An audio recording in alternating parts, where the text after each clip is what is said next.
PTA Founders Day is officially February 17th of each year, and a special time to reflect on the value of PTA. Founders Day is just that, celebrating those who founded PTA. How many of you know that PTA is a national organization? PTA is structured to have a network of support. Just as your school site PTA is never alone or without support from us, a Second District PTA. Second District PTA is supported by the California State PTA, which is part of the National PTA organization. The birth of the National PTA, which we'll hear more about in a moment, was 126 years ago in 1897. California was one of the first state PTA founded 121 years ago. And last year, we celebrated our 110th birthday at San Francisco PTA with a mayoral proclamation for PTA Day in San Francisco. PTA's roots are in the history of PTA's roots are in advocacy.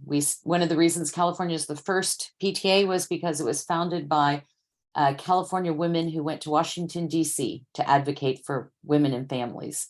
So that's an important thing to remember.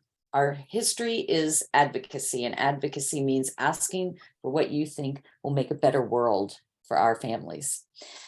So early advocacy examples were things like establishing school lunch, establishing kindergarten in all public schools, and protection for children with child labor laws. And remember, this was before women even had the right to vote. We were advocating for women and children. The slide shows some of the advocacy topics over the past few decades. Most recently, we advocated and helped pass laws that would for later school start times in middle school and high school, family engagement strategies and outcomes that are required in our annual LCAP. We advocated to make sure that family engagement strategies were part of our local control and accountability plans. And we also advocated for no suspensions in elementary and middle school students for willfully defying school staff. Here in San Francisco, we most recently helped get funding for educators and passed a bond for funding for educators, parcel tax for educators, bonds for school improvements, and also allowing the excess tax revenues from the state to be allocated to schools and education, in addition to going into the San Francisco General Fund. So we've been very busy here in San Francisco, making sure our schools and staff are financed. The National PTA is the oldest and largest volunteer association working exclusively on behalf of all children and youth. For 126 years, the National PTA has promoted the education, health, and safety of children, youth, and families. And there are three founding mothers that we honor today. Phoebe Apperson Hearst and Alice McClellan Burney were greatly concerned about the nation's children. The United States was feeling an enormous impact of the Industrial Revolution, and an immense wave of immigration was flowing into the country. Children worked in factories, in mines, and in the streets of the cities.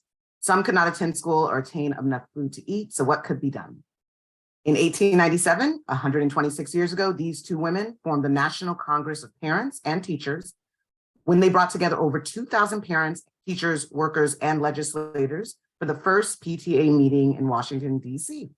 The number of attendees actually surprised both of them, and this is what really began the launch for the work to take on new meaning and strength. Here in California, there were similar concerns, and the California Home and School Child Study Association was organized in San Francisco, followed in 1900 by the Los Angeles Federation of Mothers Club. In 1902, California joined the national organization as the California Congress of Mothers and Study Circles, later becoming the California Congress of Parents, Teachers, and Students. And the PTA continued to grow in strength and numbers, creating a national PTA that progressed remarkably in working for all children. One dedicated community leader and teacher, Selena Butler, worked diligently in Atlanta, Georgia to unify parents and teachers for the advancement of child welfare and education. She founded not only her school's Parent-Teacher Association, but the Georgia Parent-Teacher Association, and in 1926, the National Congress of Colored Parents and Teachers. Alice McClellan Burney, Phoebe Apperson Hurst, and Selena Sloan Butler knew there was no stronger bond than that between a parent and a child. To the mothers, then, they reasoned, must fall the responsibility for eliminating the threats that endanger the children. They called for action and people responded. Mothers, yes, but also fathers, teachers, laborers, and legislators, all with a commitment to children. In her initial address on February 17th, Alice Burney told the crowd, "It's my privilege to extend to each and all of you a heartfelt welcome and to express the large and gratifying audience this more than encouraging response to our universal call." Alice Burney appealed to all mankind and to all womankind, regardless of race, color, or condition, to recognize that the Republic's greatest work to save the children was necessary. As we're celebrating Black History Month, we also want to share more about the life of Selena Sloan Butler, one of the original co-founders as well. Thank you. Selena Sloan Butler, born January 4th, 1872, just over 150 years ago. She lived until the age of 92 when she died in 1964 in California. She was born in Georgia and spent her younger years in Thomasville, Georgia. She attended Spelman, a historical Black women liberal art college in Atlanta. She taught English and elocution. She was also a community organizer. For example, she and her husband had a son in 1899, and when there was no kindergarten for Black children, she created one in her living room. When her son was enrolled in public school, she formed the very first Black Parent-Teacher Association, which eventually led her to create the statewide Georgia Color Parent-Teacher Association in 1920 and the National Colored Congress of Parents and Teachers in 1926. In the PTA archives in DC lives the document of unification, an important document which bind the National Congress of Parents and Teachers with National Congress of Colored Parents and Teachers to work as one united unit for all children. 2.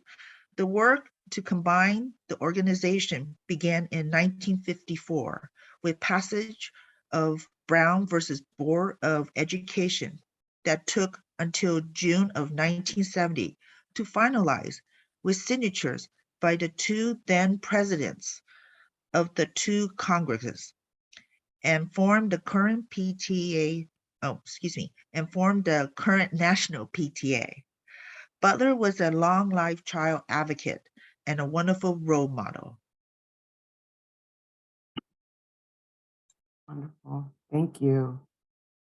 Okay, and in the spirit of all of the work of the founders today, we also want to acknowledge the wonderful work that continues for children, especially given Black History Month. So you will see here some of the activities that have taken place here within SFUSD. And if you are willing to still share some of these activities, in particular, there was the wonderful 2023 Black Honor Roll that I had the privilege to attend with my children. There's a live feeding of that recording if you have any members in your schools who might have missed it. There was also recently the Ali Board of Education presentation that was given last week. And there are many resources as we sort of end this particular time period of what is Black History Month, while also knowing that we should be celebrating throughout the entire year. There are some additional resources that SFUSD shared that you can take back to your sites as well. All right. So at this time, hopefully they're still here. I believe we would like to introduce our new superintendent, Dr. Matt Wayne, to speak a little bit about happenings at SFUSD and for him to introduce himself. Is Dr. Wayne still here? Yes, I'm here. Before we do that, one quick acknowledgement as well. If they are still here, I want to acknowledge Commissioner, yes, okay, good. Commissioner Lainey Mutamati, who is also joining us tonight from our Board of Education. Thank you, Lainey, for being here as well and listening in. All right, sorry, Dr. Wayne, please take it away. No problem. And yes, good morning. I'm pleased to be back to the Second District PTA and was invited to just share some reflections on partnership with parents, since this is Founders Day, and was going to share about my experience with PTA. So it's very appropriate you had up on the screen Dr. Matthew Wayne, because that's my full name, but the only person who uses that still are my parents. And so I think you must have known that when talking about PTA, because my connection to PTA starts as a student with a mom who was involved in PTA throughout my education career and very present in the schools. But I actually want to talk about my father's involvement.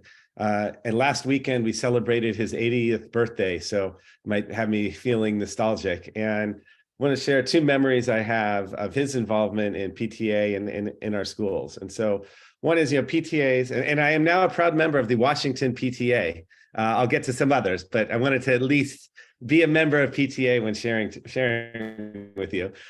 So as part of PTAs, I know one of the things that you do is you raise money for your school communities and through different events. And so we would, same thing, as I said, my mom was involved and would help organize the events that would help raise money.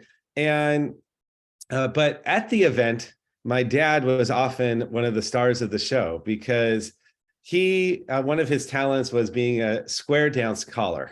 So, square dancing and doing the do-si-do. And so he would, so it's one of the activities, we'd always have a square dance where he'd lead the students and the families in square dancing together. So just was such a fun community building activity, being together. And that's what PTA does. It builds community at schools. But the other thing I remember as well is, as I said, we have these events because PTA has these events to raise money for the schools. We raise money for the schools because schools need more resources. Now, that's always been the case, but in California, that's evolved over the years since Prop 13 was passed in 1978. So I remember I was probably in about third grade, and this was a few years after Prop 13 passed. And the district where I went to school was looking at its first parcel tax.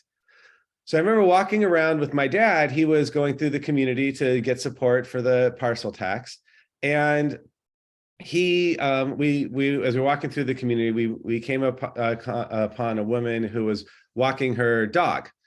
And so he was sharing about the parcel tax and said, it's important to support our community and our schools. And so do I have your support? And her response was, well, what's the parcel tax going to do for my dog? And because I don't have any kids in school, why do I need to pay extra taxes to support schools? So I love my dad's response. He said, well, that's fine. Just make sure when you bring your dog to the veterinarian that you don't go to a veterinarian who went to public schools. Or make sure when you are talking to your lawyer that they didn't go to public schools, because if you don't feel like public schools are contributing to your life, then make sure you're only working with people who went to private schools. Because in reality, the public schools are the bedrock of our community, right? It's where everybody goes to school to be able to become the professionals and that we become. And so that really appreciated his response there. The parcel tax did pass, but maybe in spite of that neighbor. But and again, so I share to appreciate the work that PTA does and the recognition that really takes a village. We need to come together as a community to work to support our students. And then the last thing I want to share is, when I came here before and for the first half of the school year, spent much of my time listening and learning and understanding the district's culture, while also working with the Board of Education on updating our vision and our values. And for me, most importantly, establishing goals for student learning. And so I've been here now, I'm in my, just finishing my 7th month, and I'm getting to the point where I know I can't count months anymore or talk about being new. And I think, then we're at the point where we're doing our planning for the next school year, and people, are asking, what's the plan? And I actually had an all administrators meeting on Thursday where I talked about that we're working on our plans for literacy and for math and for college and career readiness. Those are our goal areas. But when I'm talking to the leaders of the district, I think one of the things I want us to pay attention to first is our culture. And there's a saying that culture eats strategy for breakfast. And that means that whatever plans you have, if you don't have the right culture, they're going to be very hard to move forward with. And so I say that because when I think about San Francisco Unified and what I've learned, I feel like there's a tale of two districts. There's the district sometimes that I read about online or that I hear, get emails about, or we'll hear about at the board meeting, where people are feeling, that we're not meeting the students, our parents, our staff's need, and they're very frustrated. And there's real, there's those feelings for a very real reason. But then there's also the district I see, like yesterday, I went to Carver for their Black History Month celebration, where just these kids and their ambition and gusto with we had first graders singing "The Greatest Love of All" by Whitney Houston. That's impressive. And then I went over to Thurgood Marshall, where they were preparing for their Lunar New Year celebration, and I was at Marina for their celebrations. Or when I visit like Carver and go into the classrooms and see their work they're doing around literacy, like there are so many bright spots in this district, and that we need to lift up. But so I understand there's these different stories of what exists in what the district's like and what the experience you can have in the district, and really want there to be one story of a district where we're working together and everybody sees that they're on the same team to support our students. And that was my theme in the talk with administrators. And if you go to like our school site summit, you're going to hear that again, that really want to create a culture where we feel like we're all on one team supporting our students. And so when I talk to the PTA, you are incredibly important players on that team, because you represent so many parents, and you both can help support the efforts, but also help us understand when we're not acting and working as one team, when it doesn't feel like we're coordinated or connected, when we're putting up roadblocks to support your efforts to support our schools. And so really looking for you as partners, both when we introduce our plans around, around our goals for student learning, but as importantly, when we talk about the kind of culture we want in SFUSD and what we want to be known for as a district. And I want to be known for one where we are, again, one team coming together as a community to support our students. So, the PTA has been doing that for 126, did I get that right? 126 years, and want to continue doing that in San Francisco, working together. So I put my email in the chat. I'll put it in again so you can invite me to more PTAs to join PTSAs, and look forward to continuing to collaborate with you all over many years. Thank you. Thank you, Dr. Wayne, very much. We really appreciate you being here today and for sharing all of those wonderful, wonderful goals. And thank you. We really appreciate it. And for joining Washington. Really appreciate it too. Yeah. And I'll stay on for a few minutes, but I'm actually we have one of our high school task force meetings. So those are important meetings where we're getting input from the community. And that's, again, good work we're doing that to try to bring the community together to describe what should our high school portfolio look like, and have everybody feel that they have the multiple options that they feel comfortable, and you feel comfortable sending your kids to our school and knowing that we're going to really serve your students. So I'll stay on for a few more minutes, but I'm going to get going to that. But let me put back in the chat my email address, and more importantly, or as importantly, my executive assistant's email address, because I already emailed her to say, make sure I join these PTAs. So. Well, and feel free to reach out to us if you ever want to know of PTAs that might be struggling to reach their membership limit. We are happy to provide you with that information as well, because that's what most of us do. I'm a member of Guadalupe, and all of us have sort of joined in addition to our own. So thank you very much for that support. All right, so we will be moving on to this next presentation. It's time for our reflections. Wonderful. So I'm going to turn it over to Kevin, if he is ready, to introduce himself and talk a little bit more about the arts, education, and the reflections program. Kevin, are you ready? I am ready. Yeah, we had a little bit of a spill, so I have a little temporary extra helper helping me with my presentation. So the Reflections program is a program that local PTAs can put on that is basically an art content. We don't like using the word contest, but it is a celebration of artists based around a theme that has been around for a very long time. So if you can see here, this is kind of like the history of the program. And the way it works is you put on the program at your local school. The kids submit a various number of categories, and then those entries can move on to the district level. And then they can also move on then to the state level and beyond if they excel at what they have done. So you can see here in this history, I actually remember when they added film to this, because I work in film and I was helping in elementary school at the time for that. And I actually participated in Reflections in elementary school. It was one of the reasons I got into the arts and got so passionate about the arts as a young child. So we have some of the various slides of coming up that we can show you of the schools that participated this year. And the theme this year was Show Your Voice. And every year there's a different theme for Reflections. So the students have a chance to kind of interpret what that means in their own individual ways, and then create art around that theme for the contest. You can go on. So right now we're going to go through some of the presentations that we came in. This was from Lafayette. And then these were some of the ones from Presidio.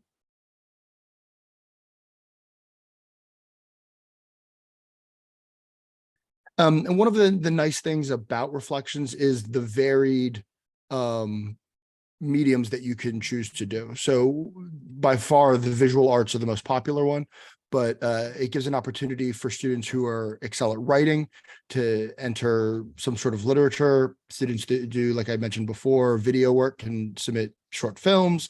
There's music entries that you were listening to at the top of the piece as well. And it's just a really fun way for students to take whatever artistic endeavor that they excel at and find a way to interpret a theme for it. And do we want to try and see if it works?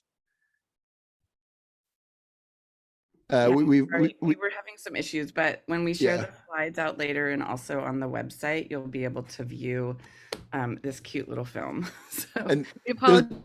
this was a personal favorite of mine, because I run a local board game store that concentrates on Dungeons and Dragons. And this student was actually a student that I coached in Little League as well, outside of the program. And so it's nice to see kind of like the community between different schools that the program fosters.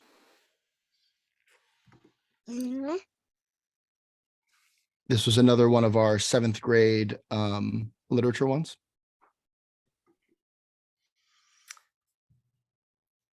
This one I might be able to play. I'm going to give it a try.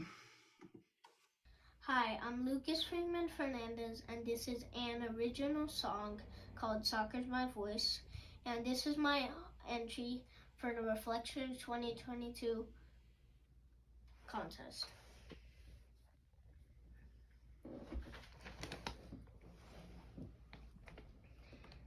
I like soccer, I like soaring, I like dribbling, so much fun.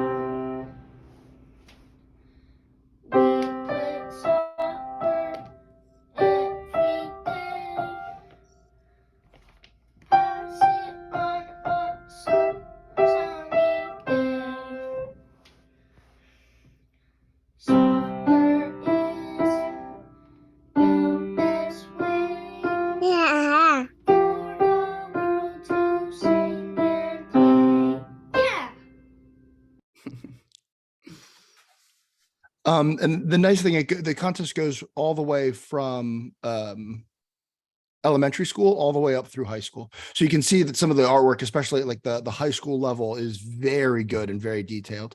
And they get to submit what is called like an artist statement about their interpretation of the theme and how they came up with what they're doing. And so the rubric for how things are judged kind of takes into account interpretation of theme and their own individual artistic art statement, making it really easy for a school to kind of like set up the judging panel and review the artwork in a way that you don't have to be an expert at art in order to do.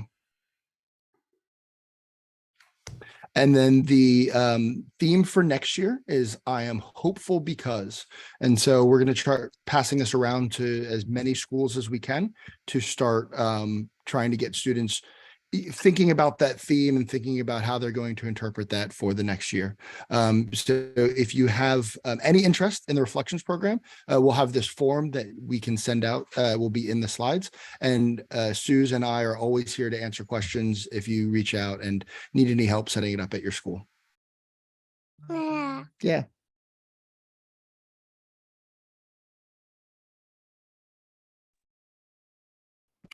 Okay, is that me? Okay, that's so amazing. I love seeing student artwork. Thanks to the schools who put those programs together every year and to the students who just make some wonderful creations for us that we have the privilege of seeing. So every year we ask PTA members all over the city to nominate people they think should be recognized for outstanding service to their school communities through an honorary service award. I love when I get to be part of running this program for the district PTA, which, by the way, my name is Michelle Parker. I'm the VP of leadership for the Second District PTA. My 3 kids have gone through SFUSD. So this is a really fun program that we run. And so we want to know who is a parent, a caregiver, an educator, administrator, or student who consistently finds ways to strengthen your communities, improve the educational experience and well-being of students in your school or in the city, or might be a strong youth advocate. And you answered that call for nominations. Thank you very much. A program of the California State PTA Honorary Service Awards are awarded throughout the year and designed as a unique way for PTA units, councils, and districts to publicly acknowledge both individuals and organizations for outstanding community service to children and youth in a community. The net proceeds from sales of honorary service awards are used to support California State PTA's scholarship and grants programs. Did you even know we had scholarship and grants programs for graduating seniors and also grants for you all to apply for to help pay for interpretation or other kind of continuing learning? You can check those out later. We'd let you know about them during the year. So we make these awards at our annual Founders Day celebrations, and you can also make these awards in your own PTA. If you didn't have a chance to nominate someone from your PTA or someone's not being recognized today that you think should, please find a meeting sometime this spring to do an honorary service award at your local site. We'll post a link for more information in the chat in a little bit about how that program works. And we're recognizing many folks today. We know this is just a fraction of the amazing leaders in our school. And we'll go through this list of awardees by way of school names in alphabetical order. So no particular order except alphabetical. And Annie Chow is going to be helping me make the awards. And the first one we're going to start with is Ruby Turalba, who is the PTA president at Bessie Carmichael. Ruby's nominator lets us know that she has been a parent leader in their community for over 4 years. In her work, it shows that she deeply cares about the experiences of both students and families and works collaboratively with all stakeholders to provide better outcomes for our students. Ruby encourages all families, no matter their background, to share their voice and provides space and opportunity for them to do so. She keeps in mind the voices that do not have the privilege to be present and speaks up in various collaborative spaces in their community. It is evident that Ruby's role in the community isn't just to advocate for her own children, but the each and every at Bessie. Thank you for your leadership, Ruby. If you're here, please wave hello so we can do an emoji clap for you. And we'll move to Annie. Next is Kathy Tran, the founder of DEI Committee and current auction chair at Claire Lilienthal. Kathy's nominator tells us that Kathy is amazing. From her son's kinder year, she took up the call to do anything the school community needed of her, including running a large successful auction for her first year at the school. She ran the PTA for several years and then moved on to start a DEI committee, work endless hours at the school in the office, and continue to lead amazing auctions, including through the pandemic. She has tireless energy, and always focused on inclusion and trustworthy to all, and has a spirit of joy and community in everything she does. Thank you for your leadership, Kathy. Let's give Kathy a round of emoji claps. Next, we want to recognize Catherine Holmesy, the Vice President of Fundraising at James Denman Middle School. We heard that Catherine's been a PTA volunteer for almost a decade at multiple schools. She has served many official and unofficial roles. As the current VP of Fundraising at the Denman PTSA, she is helping to build the fundraising capacity of the PTA.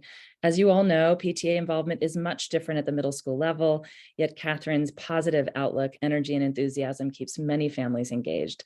Thanks for your work, Catherine. Next is Esther Gillen, is the president at E.R. Taylor.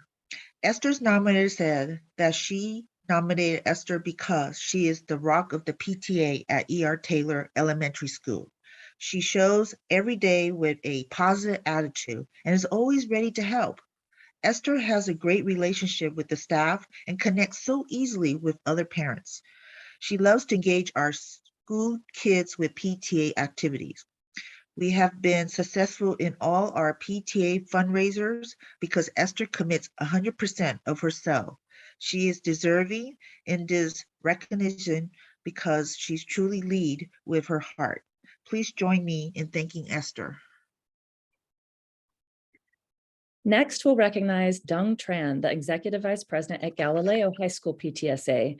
Mr. Dung Tran has created and maintained a wonderful website for Galileo PTSA. He's enthusiastic, energetic, and generous, with great passion, serving on the executive board for many years. Although his nominator appreciates the efforts from every executive board member, Mr. Tran's contribution stands out and deserves extra recognition. Thank you, Dung. Next is Jessica Chiao, has served as a treasurer of the Galileo PTSA for the past 2 years. Her nominator described her as patient, enthusiastic, and careful, with great passion, and said that her extraordinary work definitely deserved an award. Aren't those great qualities to have as a PTA leader? Patient, enthusiastic, and careful? Thank you for your service, Jessica.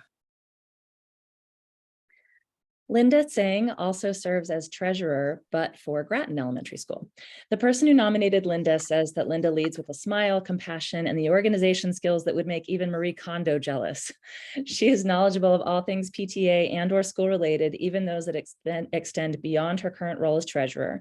But specifically, as it relates to serving as treasurer, Linda is detailed and thorough, which allows their PTA to have focused conversations, especially when it comes to making tough decisions when demands and needs exceed budget. If their budget does not allow the PTA to provide for something, Linda is immediately thinking of other funding and fundraising options so that no need is left unfilled. It's clear that Linda's head and heart are focused on the Grattan community and bettering the educational experience of their teachers and students. Incidentally, I want to let you know that Linda also just joined our Second District PTA board as our convention chair. Please join me in a virtual round of applause for Linda. Next, we want to recognize another leader from Grattan Elementary School, Ibone Santiago, their Vice President of Volunteers. Ibone is the hardworking heart and soul of their PTA and an amazing community builder.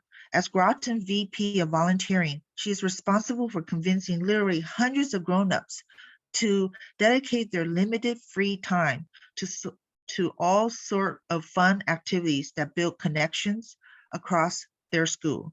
She truly does it all, from tirelessly recruiting new volunteers to running the Green Action Fun Fridays, to coordinate their special school-wide film fest night, to leading the Latino Heritage Night, to contributing her incredible graphic designs and English-Spanish interpretation skills to numerous school projects.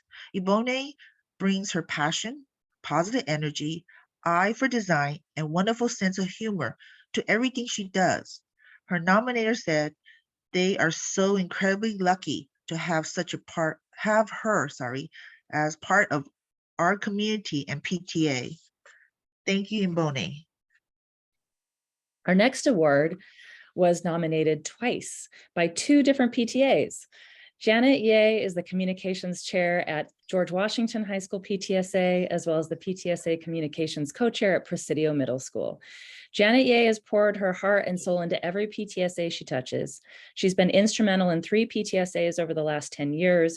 With her keen eye on communications at Presidio, Ruth Asawa Soda, and Washington, she has impacted hundreds, if not thousands of students, families, and staff.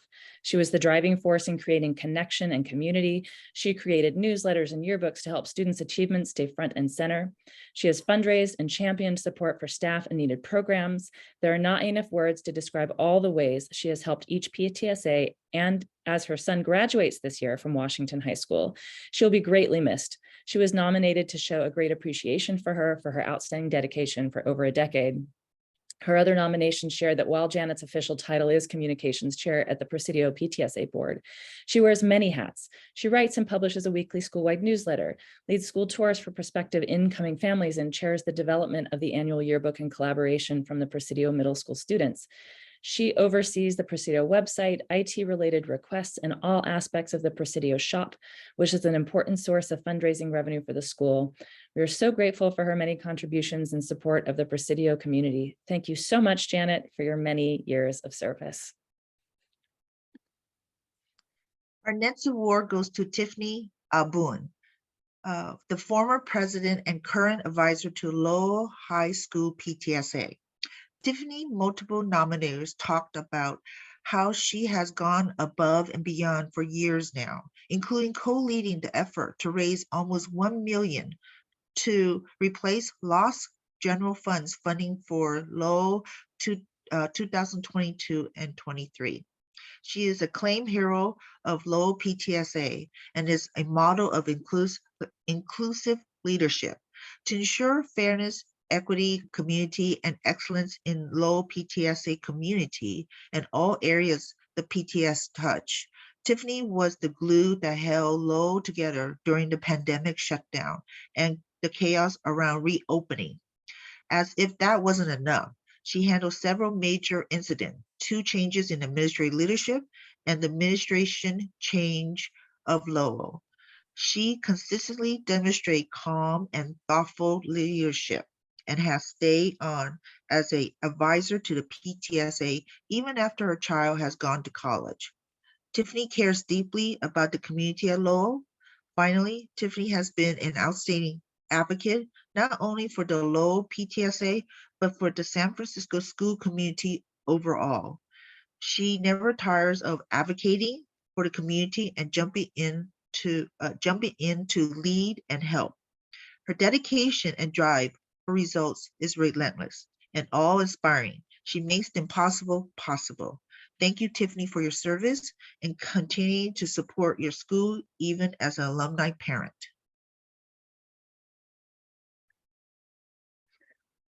Our next awardee is a student PTSA leader. A junior at Lowell, Amia Strumza is the vice president of grants at the PTSA. Amia has played a vital role with the Lowell PTSA for 3 years. As a freshman, she joined the board as parliamentarian and successfully guided them through updating the PTSA bylaws and ensuring that meetings were run correctly, as well as chaired the nominations committee. As a sophomore, Amia was elected to the VP of Special Programs role, where she project managed Beautification Day, a long-standing Lowell tradition.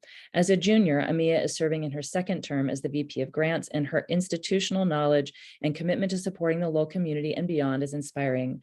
Let's give Amia a bunch of applause emojis in the chat. It's so wonderful to be able to recognize student leadership here today. Anna Garcia serves as a secretary at Paul Revere Elementary School PTA. Her nomination enthusiastically talked about how Anna is always present, handing out invitations to attend their PTA meeting. raising funds for their PTA, selling t-shirts, and supporting the PTA effort on monthly staff appreciations. That's amazing, recognizing staff every month. I'm seeing a common thread here throughout all these nominations, that these leaders wear many hats, doing whatever they can to support their schools. It's so inspiring. Thank you, Anna. The next person we'll recognize today is Buju Hazdemir, the Secretary at Presidio Middle School PTSA. Buju is currently serving her second term as secretary and is the glue of the PTSA board. Beyond planning meetings, note-taking, and keeping the entire board on track, she is spearheading the nominating committee this year, serving on the bylaw review committee, and is the lead organizer of a fundraiser to be held at the school in March. When a new president joined the PTSA in mid-December, she played a pivotal role in getting her up to speed on the role and welcoming her to the board. She's passionate about public school education and is a joy to collaborate with. I love that, how great it is that we get to work with people who are a joy to collaborate with. Thank you, Buju, for your service. Our next awardee is Liz Jaruso, the volunteer coordinator and VP of fundraising at Ruth Asawa School of the Arts. Liz nominator tells us that she has had leadership role in Ruth Asawa School of the Arts PTSA for 7 years.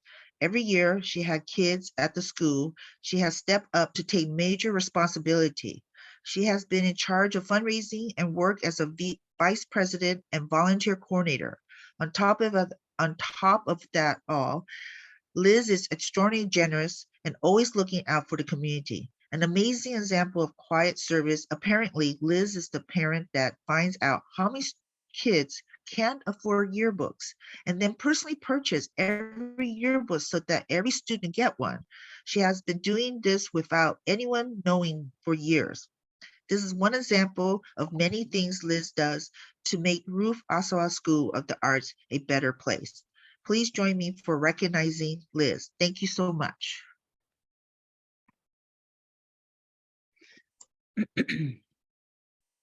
Okay, another amazing leader at Ruth Asawa Soda's PTSA is Shama Dean, their Vice President of Membership. In addition to serving as the VP of Membership, Shama has been instrumental in organizing many community events, particularly a Native American Summit that was pioneered at Ross Soda and then taken district-wide. Shama is also the PTSA liaison to the Prom Committee Student Government, and her efforts ensure that the PTSA contributions to the graduation day and senior class events align with the needs of the school's graduating students.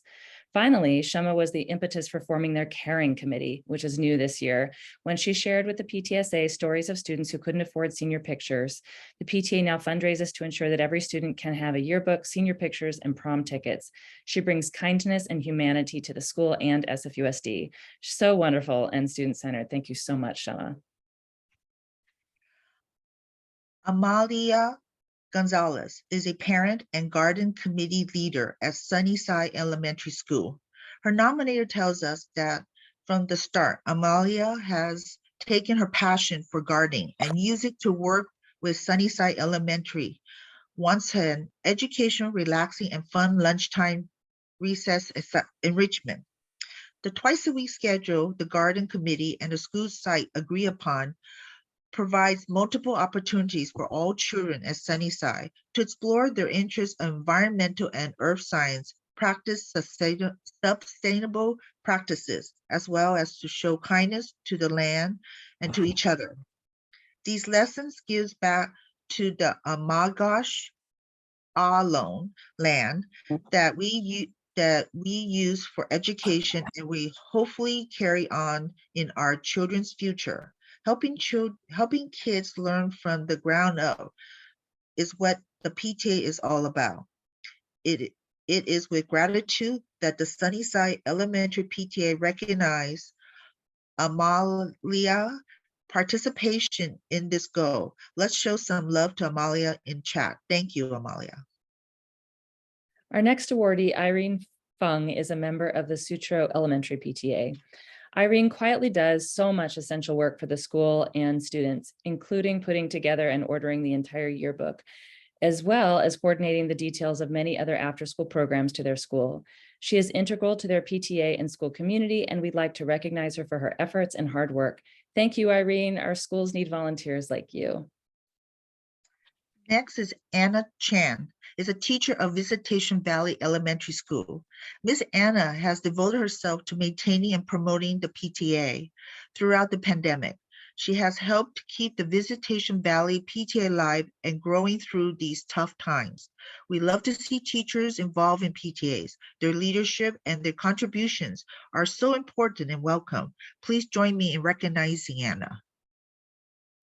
Next, we want to recognize another amazing leader at Visitation Valley Elementary and another member of the staff, Kristen Smith, their literacy specialist. Kristen has helped the PTA facilitate meetings and kindly shares her office space too. Her dedication to helping the PTA during these COVID times deserves recognition and praise. Thank you to both of these staff PTA leaders for their continued service to their school communities. Our next awardee is Cindy Biola, the president of Waldenburg High School PTSA. Cindy's nominated told us that she has been committed to Waldenburg PTSA and their small but mighty membership since they met her last year, holding down the fort through last year's pandemic and stepping up to be president this year. Cindy is gracious, welcoming, level, and just genuinely friendly, a trait that can never be underestimated. Thank you for steering the ship, Cindy. Please join us telling Cindy thank you. Our next award goes to Julie Yee, Secretary of the Wallenberg PTSA. Julie is hands down one of the most helpful PTSA members, always pitching in and inspiringly effective. We appreciate Julie's pragmatic and practical sensibilities mixed with a great sense of humor. Also, it was all hands on deck when Julie and her lovely mother pitched in to power through decorative leis for our lucky graduates of 2022. Thank you, Julie, for your support of the Wallenberg community. We also want to recognize Lisa Brome, the teacher representative of the Waldenburg PTSA board. Ms. Brome was nominated for faithfully attending as the voice of the staff and educator at Wallenberg. Thank you for your commitment, even when it's been such a difficult time during the years of pandemic. Your help and your consistency of staff being there is a commitment that shows up strong in the Waldenburg community. Thank you very much for your service, Ms. Brome. Our final award today is for Melissa Mountain, the Second District PTA president. She doesn't know we're doing this and she wasn't able to attend the meeting today, but we'll make sure she gets to see the video. Melissa has given so much time over so many years to PTAs at her children's school sites and now through the Second District PTA. She's a patient and dedicated leader who is great at seeing the best in others and helping with any task, big or small. She is the go-to source of information, empathy, and guidance wherever she serves. She is inclusive, humble, and hardworking. We've been extremely fortunate to benefit from Melissa's leadership as president of the Second District PTA over the last 2 years, as she helps us build better systems to support all of you and works hard to build trusting relationships with everyone she encounters. Please join us in a big virtual round of applause for Melissa. Thank you again to everyone who took the time to nominate volunteers and leaders in their schools. We're all faced with so many challenges every day as we try to support our young people, their families, and our dedicated staff. And it's really wonderful to be able to take a few minutes to say thank you over and over for the service so many of them give every day, and you. And we know this group of leaders we've acknowledged today doesn't even begin to scratch the surface of the number of people we each encounter every year who make our schools what they are. And so now I will pass the mic back over to Yvette, who's going to close out our time together.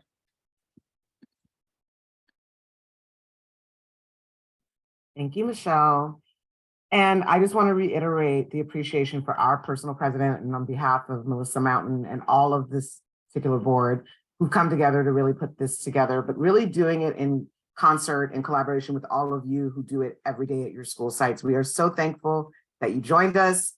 Congratulations to all of the awardees today. And we are going to just wrap it up very quickly so that everyone can get on with the rest of their beautiful day.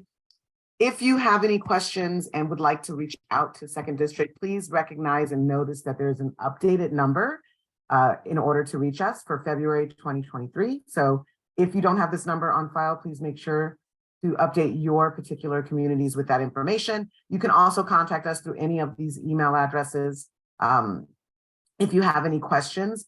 And once again, we just really want to thank all of you for coming out this morning, for supporting your units and for the work that you continue to do throughout your communities. I believe that's it. We are going to close out really quickly with just another, yep, there it is, a little visual submission so that you can just be inspired about what we all do this for, which is for our children, our educators, and our schools. Thank you so much for joining us today, and have a wonderful rest of your weekend. Bye, everyone.